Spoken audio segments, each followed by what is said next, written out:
svadobný deň odkazujú vám svadobný otec i vám, svadobná mamka s pozdravom a porozumením, že nie je možné samému žiť slobodnému a preto inak mladý pár menom Viktor zaumienil si o svoj stav mládenecký premeniť a do stavu manželského vstúpiť. Zamiloval si prekrásne dievča menom Danka.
Išiel cez ten háj zelený.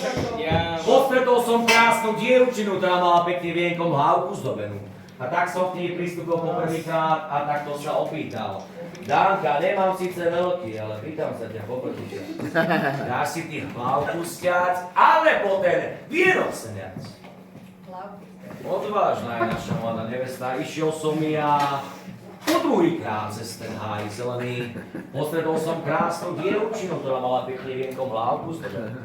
Tak som k nej pristúpil po druhýkrát a opäť sa opýtal. Danka, to ešte krv z minulej svadby. Dáš si teda hlavku sťať, alebo ten vienok sňať? Viktor, toho som sa obával. Budeš mi musieť asistovať, poďš to nagrovať, poď taký zlatý, ďakujem ti pekne. Išiel som ja po tretíkrát cez ten háj zelený. Postretol som krásnu dievčinu, ktorá mala pekne vienkom hlavku zdobenú. Tak som k nej, ale len drž môj pekný, tak som k nej pristúpil po tretíkrát, naposledy a takto sa opýtal. Danka, troška sa tento Pako. Ďakujem ti pekne. Tak mladá nevesta, dá si teda hlavku sťať, alebo ten vienok sňať? Vienok, dohodneme sa, tu je nejaká dohoda, ty máš nejakú podmienku určite?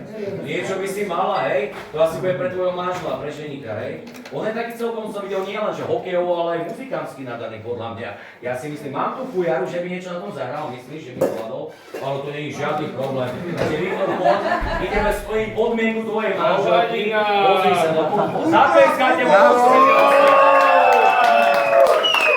Je to v podstate veľmi jednoduché. Máš tu len 3 dierky, prvá, druhá, tretia, to sa zatkáš a prekáš, neboj sa ako To je Pako. Takže podľa mňa má to ukáž na hej.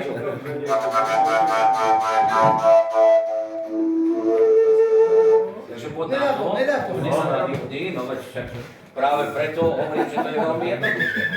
Dámy a páni, a nedýchajte. To je podmienka našej mladej nevesty a sol nášho ženíka.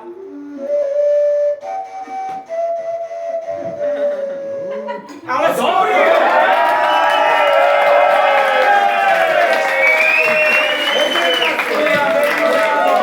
Vienok sňatý do vene. Dajte mu prísť do ruky!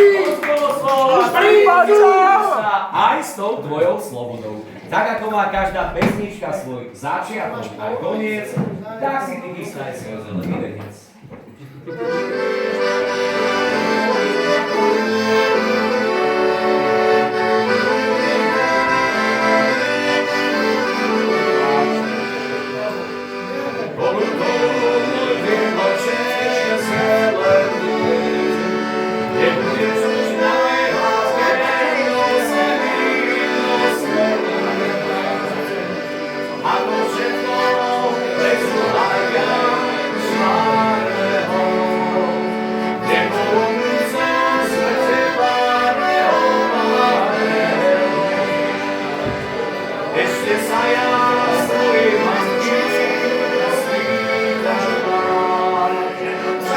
Ešte